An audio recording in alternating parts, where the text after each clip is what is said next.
Bonjour, professeur Pierre-François Mercure. Je suis avec vous aujourd'hui à l'occasion du deuxième numéro de notre podcast intitulé Direito e Movimento. En français, ça veut dire droit et mouvement. Et à cette occasion, je vais m'entretenir avec vous sur un sujet particulier par rapport aux relations juridiques entre le pays développé et les pays en développement. Pour être plus précis, notre sujet d'aujourd'hui s'intitule Les droits internationaux du développement, ce qu'il faut savoir. Avant que je puisse me lancer à une présentation plus approfondie par rapport à votre parcours, j'aimerais ici apporter quelques éléments d'éclaircissement, quelques contextualisations qui vont nous guider afin de mieux comprendre le sujet qui sera abordé aujourd'hui. Alors, le défi actuel auquel la société internationale est confrontée, tels que le réchauffement climatique, l'élévation du niveau de mer, mettent en évidence la gravité des problèmes résultant des énormes écarts des développements qui séparent actuellement les États qui composent la société internationale. Au gré de négociations internationales, les clivages nord-sud prend des proportions inquiétantes. Toutefois, la société internationale est de plus en plus consciente de l'asymétrie circonstancielle entre le pays développé et les pays en développement. Par exemple, la conférence des Nations Unies sur le commerce et le développement qui s'est tenue à Genève en 1964 a joué un rôle clé dans le mouvement d'idées. Et juste par après, plusieurs conférences et initiatives ont emboîté les pas justement pour trouver une solution appropriée à ces disparités existantes entre les pays développés et les pays en développement. À ce niveau, on se poserait la question de savoir comment le droit international du développement s'inscrit-il dans ce mouvement évolutif. L'idée est qu'à l'issue de cet entretien, nous soyons à mesure de comprendre le rôle que le droit international du développement peut jouer dans l'amélioration des situations économiques et sociales des pays en développement. Pour une brève présentation, professeur Pierre-François Mercure, vous êtes professeur titulaire à la faculté de droit à l'université de Sherbrooke. Vous avez également été vice-doyen à l'enseignement entre 2008 et 2010 dans la même institution. Par ailleurs, vous faites partie des références au niveau international dans le domaine du droit international du développement. Professeur Pierre-François Mercure, bienvenue à Brasilia. Enchanté, merci beaucoup. Et c'est un plaisir de vous retrouver pour discuter de cette question importante concernant les relations juridiques nord et sud. D'entrée de jeu, j'aimerais apporter une question. De quand peut-on dater la naissance du droit international du développement? Vous avez mentionné 1964, la création de la CNUSED. Ça marque effectivement le début de cette, je dirais, spécialité du droit international public. Lors d'un colloque tenu en 1965 à Nice, l'expression droit international du développement y a été mentionnée pour la première fois par un professeur de droit, le professeur André Philippe. Par la suite, les auteurs, en fait, les universitaires, surtout francophones, y ont fait référence. Alors, 1964 pourrait marquer, en fait, serait la date du début de cette spécialité. Si on parle de date importante maintenant dans l'évolution du droit international du développement, il faut mentionner 1974, qui est l'adoption par l'Assemblée générale des Nations unies de la déclaration sur l'instauration du nouvel ordre économique international. Alors, c'est une date très importante. Les États avaient commencé à parler de nouvel ordre économique international au début des années 70, mais c'est véritablement en 1974 que la question a été formalisée par l'adoption de cette déclaration-là. Une autre date importante serait la publication du rapport de la Commission mondiale sur l'environnement et le développement, la Commission Brundtland, en 1985, où on a introduit le concept de développement durable. Et je dirais, une autre date marquante dans l'évolution du droit international du développement serait 1986, l'adoption de la déclaration, en fait, sur le droit au développement par laquelle on fait entrer le développement dans le domaine des droits humains. Alors, ce sont des dates clés dans l'évolution du droit international du développement. Ah, d'accord. Je remarquais que vous avez cité plusieurs dates qui symbolisent au fait qui sont connectés à des événements spécifiques en fait qui ont contribué à l'évolution de ce droit. Ça me pousse à penser à une question spécifique, celle de savoir quelles sont les sources et comment cette branche de droit a-t-elle évolué.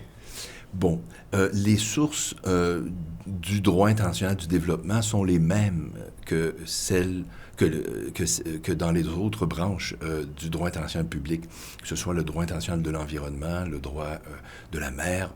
Les sources, ce sont celles qui sont mentionnées à l'article 38 du statut de la CIJ, donc les traités, la coutume, les principes généraux de droit et les sources subsidiaires. Les sources ont connu, en fait une coloration spécifique en droit international du développement. Si l'on pense, par exemple, aux traités, les pays en développement ont tenté d'intégrer dans le droit des traités certaines notions lors de la négociation, par exemple, de la Convention de Vienne sur le droit des traités dans les années 60, qui s'est conclue par l'adoption de la Convention en 1969. Les pays en développement ont tenté d'intégrer, en fait, la contrainte économique comme une cause de nullité des traités. Évidemment, on le sait, lorsqu'un État important négocie avec un pays moins important en termes économiques, eh bien, les pressions sont importantes pour amener l'État plus faible économiquement à conclure un traité. Alors, les pays en développement ont tenté de faire en sorte que la contrainte économique soit reconnue comme une cause de nullité des traités, ce qui n'a pas été retenu. Alors, les pays en développement ont tenté d'intégrer dans le droit des traités certaines notions qui allaient dans le sens de leurs intérêts. Au niveau de la coutume, les pays en développement ont tenté de donner une importance plus grande à l'opinio iuris qu'à la pratique. On connaît tout le débat doctrinal qui a eu lieu autour de cette question de ce qu'on appelait la coutume sauvage de René-Jean Dupuy, où l'opinio iuris seul aurait pu être à la source, en fait, aurait pu donner lieu à une coutume. Mais évidemment, ça n'a pas été retenu à cause de l'opposition des pays développés. Mais les pays en développement ont définitivement tenté de donner une connotation ou une couleur aux sources normatives en droit international public.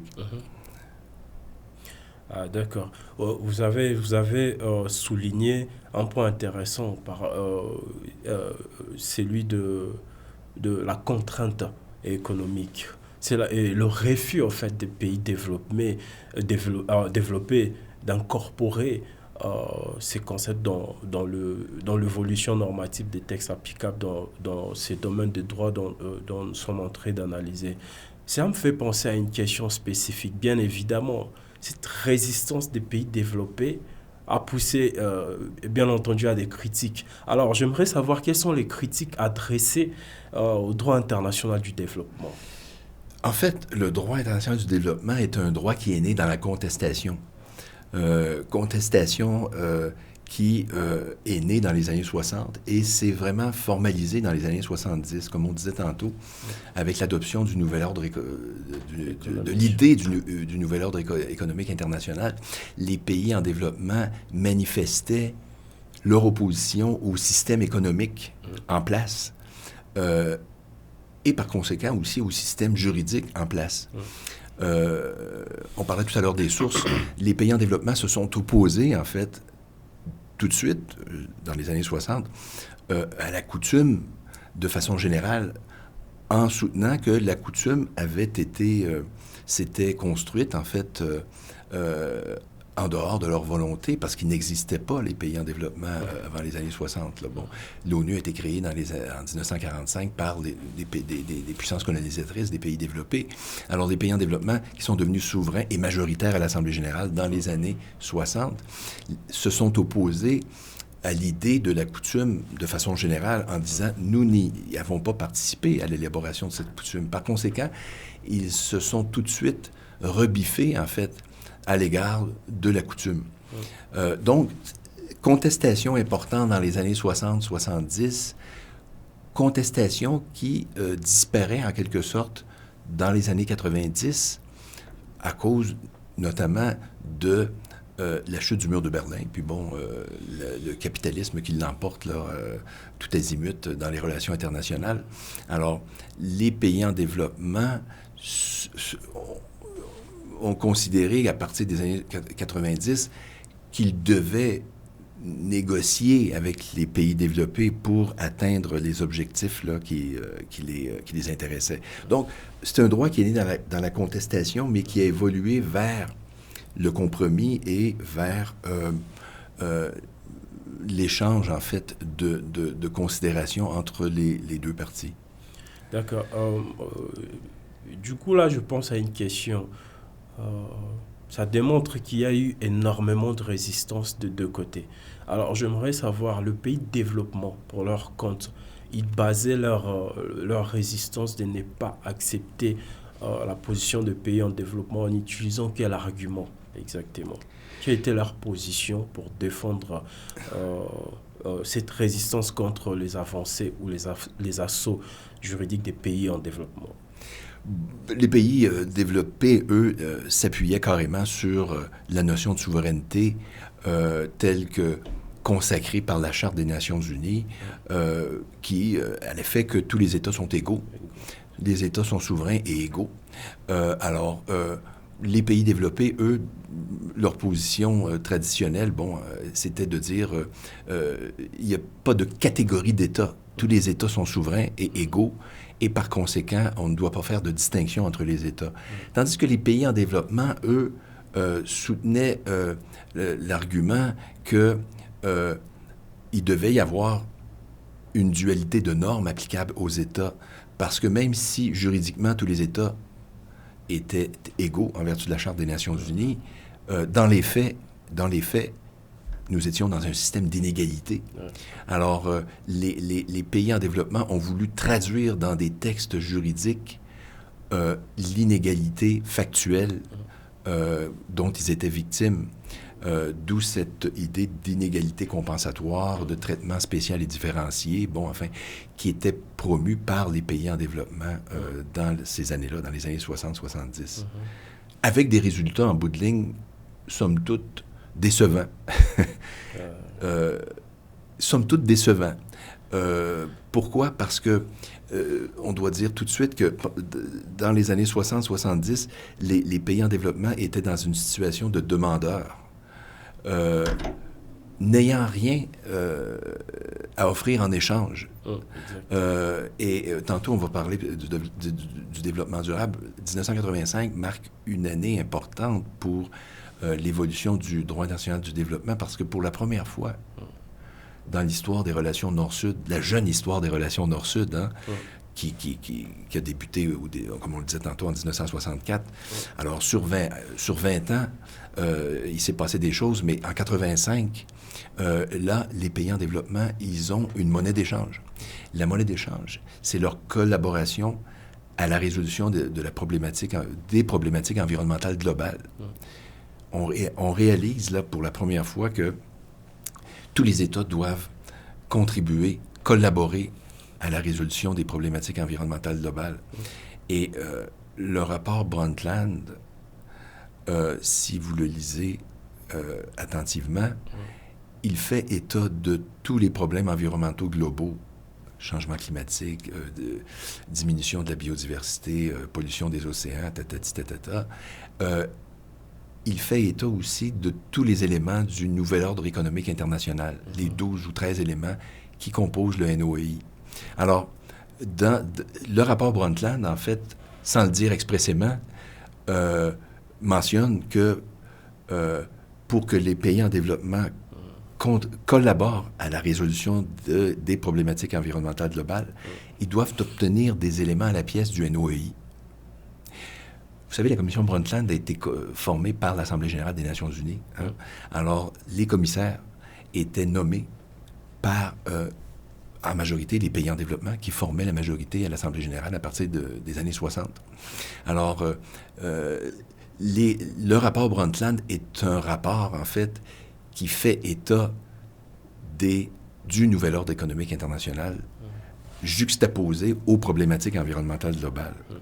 Alors, pour la première fois dans la jeune histoire des relations Nord-Sud, les pays en développement ont une monnaie d'échange pour faire en sorte, en fait, que le NOI se réalise, là. Ils étaient quémandeurs. Je m'excuse de le dire comme ça, mais ils étaient quémandeurs, hein, dans les années 60-70. Ils n'avaient rien à offrir. Mais là, ils disent, nous, on va collaborer si vous nous concédez des éléments à la pièce du NOI. Alors, on est un peu dans cette dynamique-là en ce moment. Lorsqu'on des conventions, des conférences internationales sur des questions économiques ou autres, ben, les pays en développement veulent des transferts de technologie, c'est un élément, ça, du NOI, veulent que l'aide publique au développement soit augmentée, veulent ci, veulent ça, enfin, ils demandent que des éléments du NOI leur soient attribués, en fait, concédés. D'accord. Tout à l'heure, là, un peu plus tôt, vous avez indiqué que le résultat était décevant. Le résultat des démarches entretenues par le pays en développement. Alors, dans cette logique, j'aimerais poser une question. Pourquoi, si ces pays en développement partaient des résultats décevants à chaque fois qu'ils essayaient de faire des mouvements vers l'avant, pourquoi, selon vous, le droit international de développement subsiste-t-il en dépit de toutes ces critiques que vous venez d'apporter? Bon, le droit international du développement, c'est une branche du droit international public comme le droit international de l'environnement ou toutes les autres branches. Et c'est une branche parce qu'il y a une problématique à la base. La problématique, c'est l'inégalité entre les États. Alors, cette problématique, elle est présente, elle est omniprésente et elle n'est pas résolue, on le sait. Alors, le droit international du développement, c'est l'étude, en fait, des aspects juridiques qui concernent cette problématique. Alors, c'est l'étude, en fait, du fonctionnement des organisations internationales qui sont des actrices importantes dans le développement international. Puis là, je pense aux institutions financières internationales comme la Banque mondiale, le FMI, les banques régionales de développement. C'est aussi l'étude du fonctionnement des organisations internationales vouées spécifiquement au développement international. On peut penser, bon, on a parlé tantôt de la CNUSED, mais il y a aussi l'ONUDI, l'Organisation des Nations unies pour le développement industriel, le Programme des Nations unies pour le développement, le fonctionnement de l'Assemblée générale et du Conseil économique et social qui ont un rôle important à jouer en matière de développement international. Alors, le droit international du développement, c'est l'étude, en fait, de ces sujets de droit que sont les organisations internationales et aussi l'étude des sujets de droit que sont les États en droit international public. Ce sont les mêmes sujets dans toutes les spécialités du DIP, mais en droit international du développement, on a créé des sous-catégories d'États. On a la catégorie des pays développés, pays en développement, mais à l'intérieur de la catégorie des pays en développement, il y a plusieurs sous-catégories qui ont été créées au fil à partir des années 60, surtout au début des années 70. On a créé des sous-catégories de pays en développement, les pays les moins avancés, les PMA, les petits États insulaires en développement, les pays enclavés, les pays pauvres très endettés, hein, l'acronyme PPTE. Alors, ce sont toutes des sous-catégories de pays en développement et le droit international du développement étudie, en fait, l'évolution de chacune de ces sous-catégories et les avancées de ces sous-catégories dans l'évolution, en fait, du droit international public. Alors, c'est un droit qui a des paramètres qui sont différents. À la base, ce sont les mêmes sources, les mêmes sujets de droit international, mais et les sources et les sujets ont une couleur différente en droit international du développement que dans les autres domaines du droit international public. Vous avez touché un point intéressant sur la catégorie des États en développement dans le contexte du droit international de développement. Mais avant de revenir sur cette question-là, j'aimerais que vous puissiez nous en parler un peu plus sur le fait que le droit international de développement est considéré comme une branche autonome du droit international. Ben, en fait, à cause de ces spécificités dont on parle, de la catégorisation des États, de la couleur particulière que la question des sources normatives revêt, ça explique que c'est une branche autonome du droit international public. Et je reviens à l'idée qu'il y a une problématique qui existe. Pour qu'on ait une branche spécifique au droit international public, il faut qu'il y ait une problématique à la base. La problématique pour le droit international de l'environnement, c'est la pollution. En fait, il y a un problème de pollution, de dégradation de l'environnement. Pour ce qui est du droit international du développement, c'est l'inégalité factuelle entre les États qui fait en sorte que ce domaine devient un sujet d'étude pour les juristes, mais aussi pour les économistes. Là, on parle de l'économie du développement, on parle de la sociologie du développement, l'anthropologie du développement, le droit international du développement et l'étude des relations juridiques entre les catégories d'États dont on parle et qui fait en sorte que cette branche du droit évolue là, de façon spécifique, en fait. D'accord. En revenant justement sur la question relative aux catégories des États, aujourd'hui, on peut remarquer que dans la société internationale, il y a de ces pays en développement qui ont atteint un niveau de développement technologique et économique assez similaire à certains pays développés. Je pense ici à la Chine, par exemple, ou à l'Inde, technologiquement parlant et tout. Alors, dans cette logique, si on doit nous inscrire dans ce contexte de catégorisation des États en développement, pensez-vous que ce type de pays mérite encore, au moins sous un angle spécifique, de la technologie ou de la protection de l'environnement, pensez-vous que ces pays méritent encore certains traitements spéciaux, enfin, qui puissent, comme ils ont toujours porté leur voix, qui puissent être à mesure de mettre en œuvre avec un peu plus de facilité les textes internationaux. Je vais reformuler pour être un peu plus clair. Vous pensez que le pays en développement, comme la Chine ou l'Inde, qui ont atteint un niveau un développement technologique et économique très avancé, mérite encore de bénéficier de traitements différenciés au même titre que d'autres pays en développement que vous venez de citer tout à l'heure, comme les pays les moins avancés, les pays très endettés et tout. La question est tout à fait pertinente et intéressante parce qu'en fait, dans l'évolution du droit international du développement, effectivement, certains États ont quitté, jusqu'à un certain point, là, je vais m'expliquer, là, mais ont quitté graduellement le groupe des pays en développement pour s'approcher, en fait, du groupe des pays développés. En fait, on parle des pays émergents. Enfin, il y a une terminologie qui est variée, là.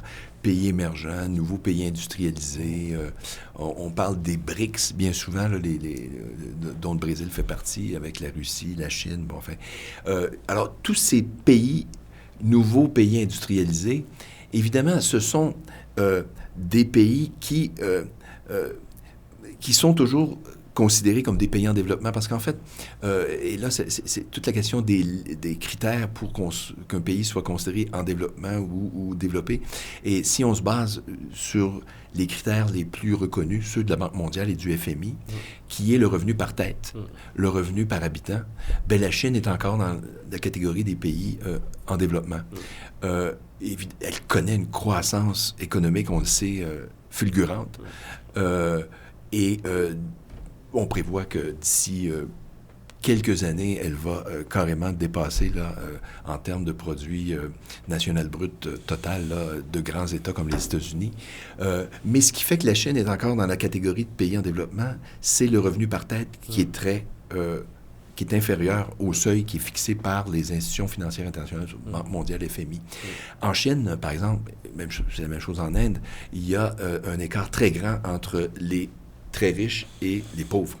Alors, si on parle de la Chine, le long de la côte, c'est considéré comme étant un niveau de vie équivalent à celui dans les pays développés. OK? Mais plus vous allez vers l'intérieur, plus vous avez des poches de pauvreté importantes.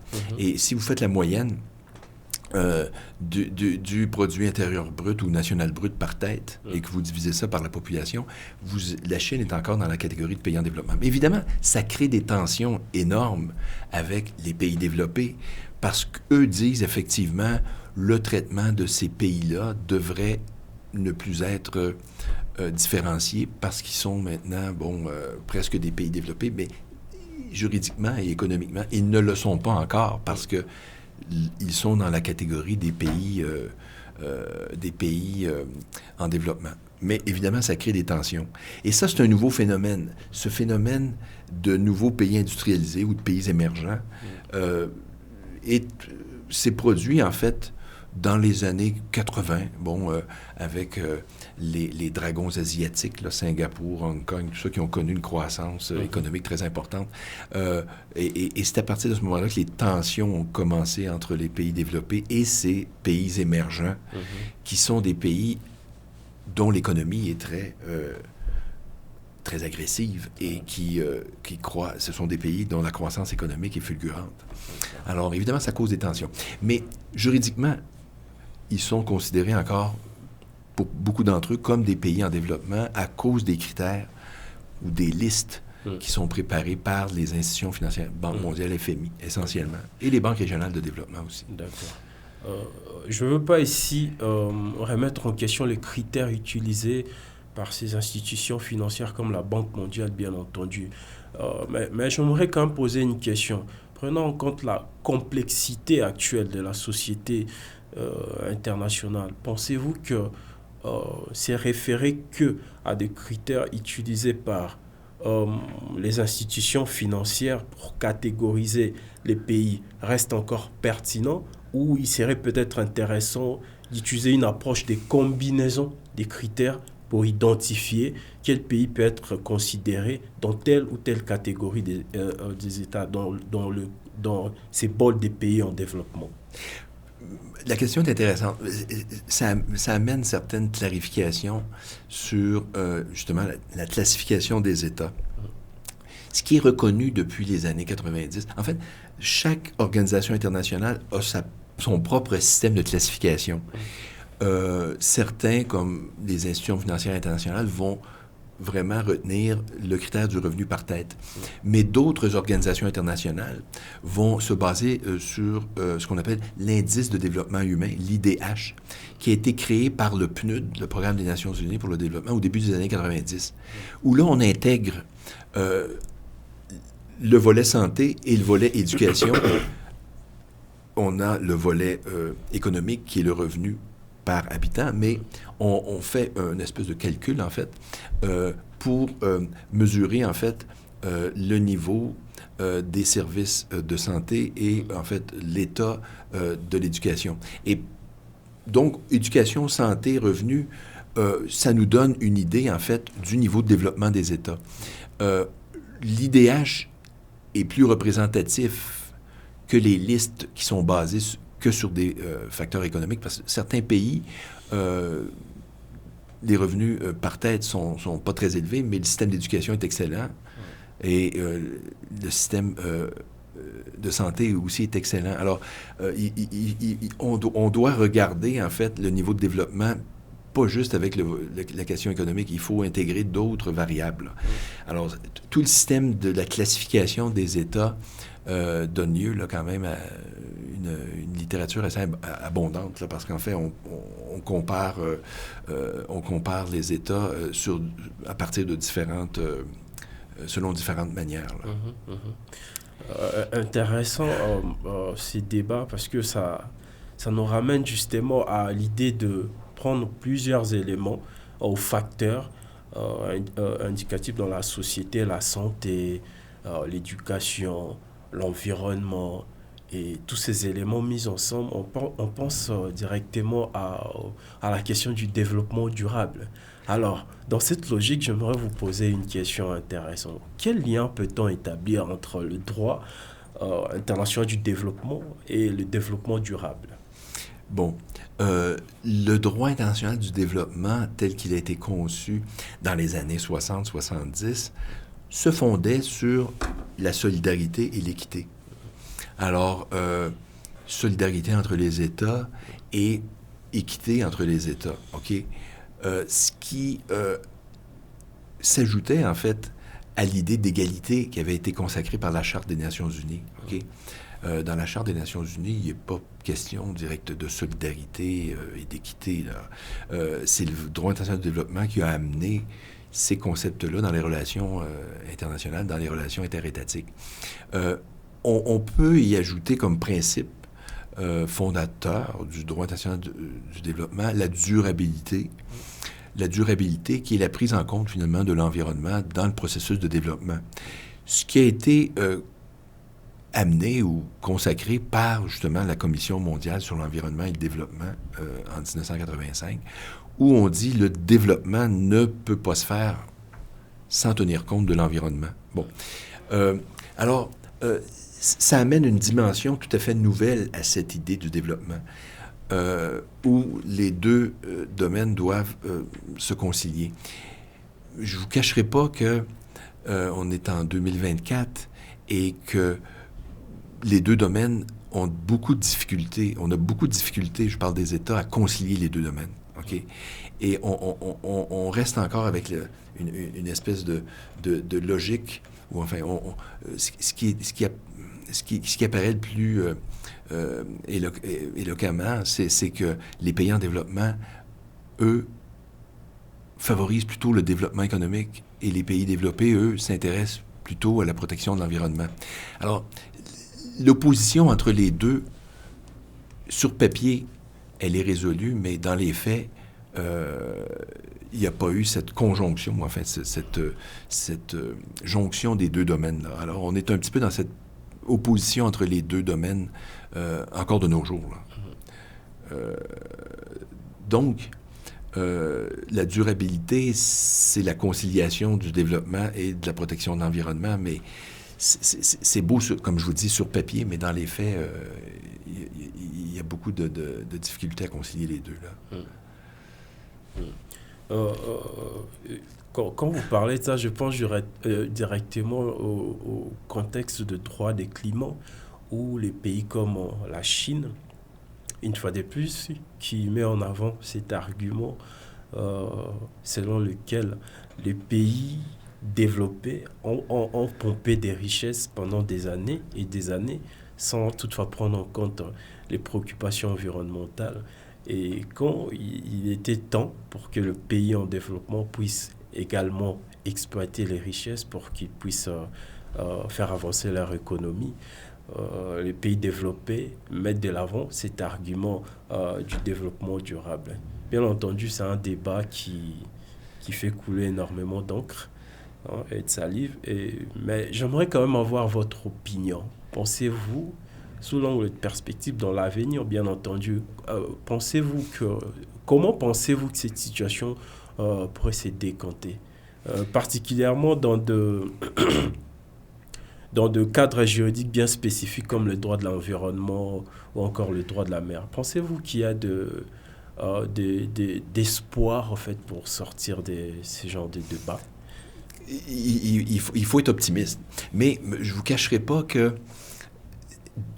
curieusement, je dis curieusement parce que moi je l'ai constaté, les deux domaines évoluent en parallèle. Si on regarde, par exemple, à l'ONU, aux Nations Unies, on a, dès le début des années 70, créé des cibles environnementales. À partir de la conférence de Stockholm de 1972, l'ONU a commencé à fixer des cibles environnementales, des indicateurs d'environnement. Bon.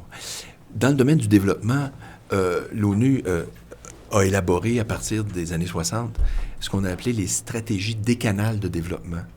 Alors, on faisait une projection, en fait, des objectifs de développement à atteindre sur une décennie. Alors, on l'a fait pour des années 60, des années 70, 80, 90. Et en 2000, on a adopté ce qu'on a appelé les objectifs du millénaire pour le développement, que vous connaissez, et en 2015, les objectifs du développement durable, qui sont finalement des stratégies décanales de développement. Pas décanales, parce que c'est sur 15 ans. Là. Alors, à partir de 2000, on faisait une projection sur 15 ans. Bon, mais les objectifs à atteindre dans le domaine de l'environnement ont évolué de façon parallèle aux objectifs à atteindre dans le domaine du développement. En fait, les concepteurs des objectifs ont travaillé en vase clos.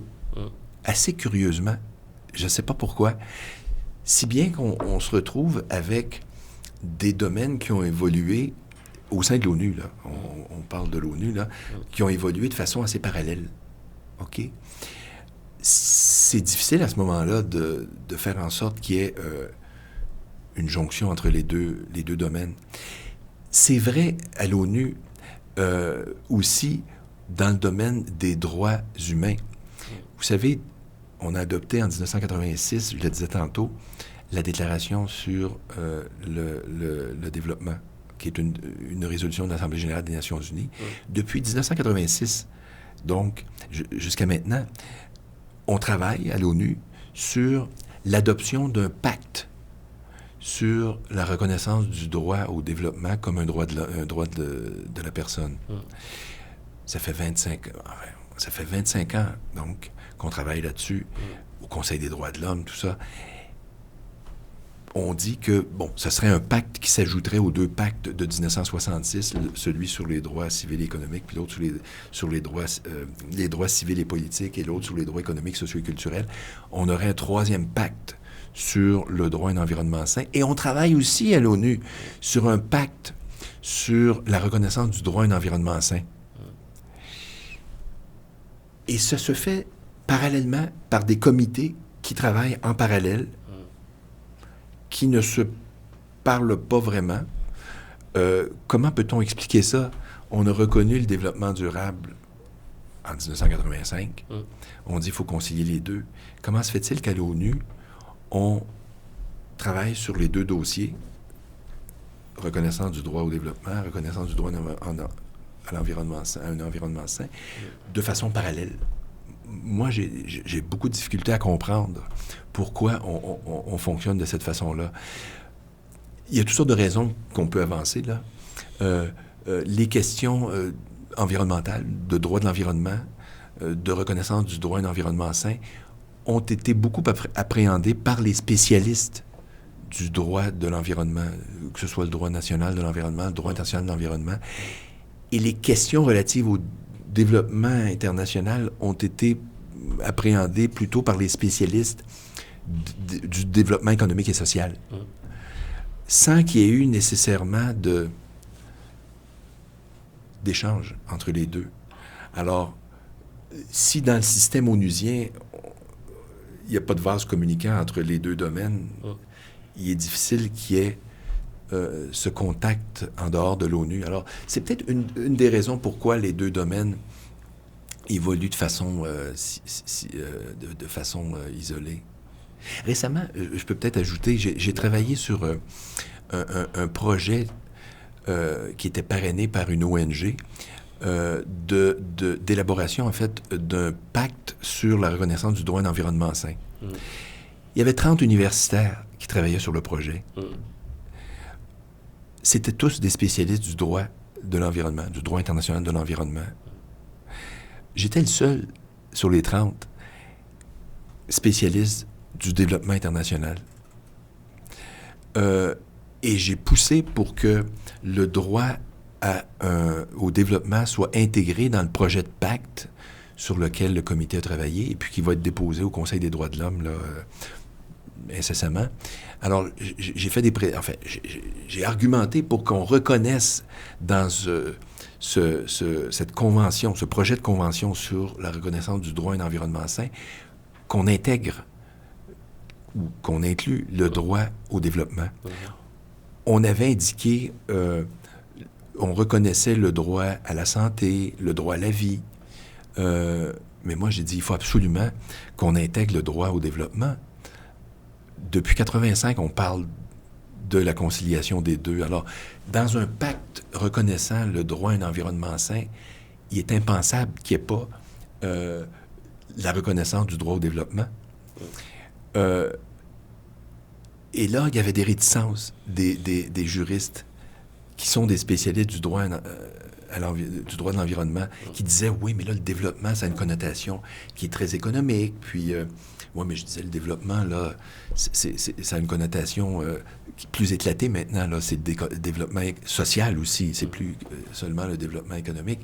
Alors, finalement, on l'a intégré et on a mis une mention à l'effet que le développement devait se faire dans le respect des principes énoncés dans le projet de convention, principe de prévention, principe de précaution, consultation populaire sur les projets, enfin, tous les principes reconnus en droit de l'environnement.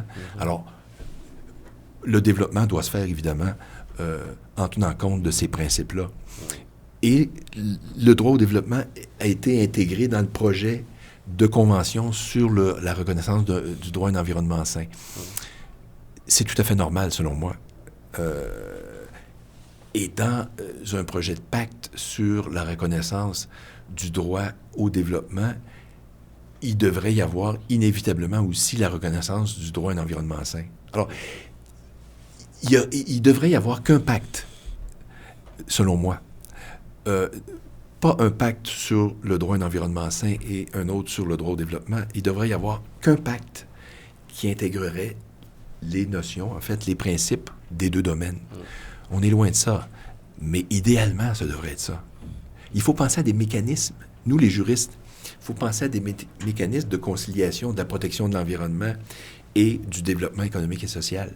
Si on n'est pas capable de mettre ça dans un projet de traité, de convention, on ne peut pas demander là, aux fonctionnaires à l'ONU puis aux politiciens de concilier les deux.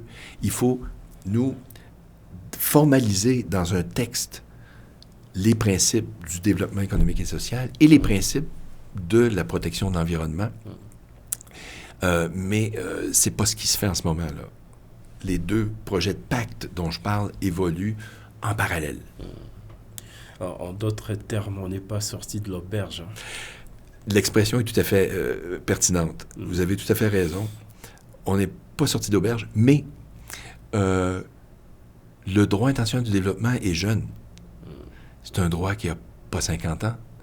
Alors, le droit de la mer, c'est un droit qui remonte à fort longtemps, mais le droit intentionnel du développement, c'est un droit qui est jeune, qui est né dans les années 60, qui évolue et qui est vecteur d'évolution.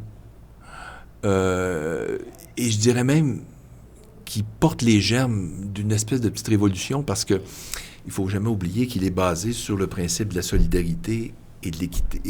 Et de l'équité. Alors, solidarité, équité, si on essaie de mettre en œuvre ces principes-là dans le droit intentionnel public, dans les relations internationales, ça porte les germes d'une petite révolution. D'ailleurs, il y a un colloque qui a été tenu en 2019 à l'Université de Sherbrooke qui s'intitulait « Le droit intentionnel du développement, évolution ou révolution ». Et l'objectif de l'intitulé, c'était de marquer, en fait, que le droit intentionnel du développement évoluait et qui portait, peut-être, on l'espère, les germes d'une petite révolution. Alors, il est tout à fait vivant, là, vivace, le droit intentionnel du développement. Certains ont dit c'est pas une branche autonome du droit intentionnel public, mais bon, moi, je suis pas de cette thèse-là. Là. Je pense que c'est un droit qui est tout à fait... c'est une spécialité du droit intentionnel public. D'accord. Cela dit, face à toutes les difficultés identifiées précédemment, pensez-vous que cette branche de droit international pourrait réellement améliorer la situation de pays en développement? Définitivement, en fait. Vous savez, pour, pour agir, il faut comprendre. Alors, le droit international du développement permet de comprendre. C'est un droit qui, justement, permet de comprendre le rôle des États, des organisations internationales dans le développement économique et social, de comprendre les sources normatives sous un angle différent, évidemment, à cause de la couleur spécifique du domaine. Alors, si on veut agir, il faut comprendre. Et il faut comprendre la dynamique juridique et économique qui s'installe, en fait, qui s'établit entre les États. Alors, ces vecteurs de changement, évidemment, définitivement, oui. Merci pour cette réflexion. Avez-vous quelque chose à ajouter par rapport à tout ce que vous venez de rapporter?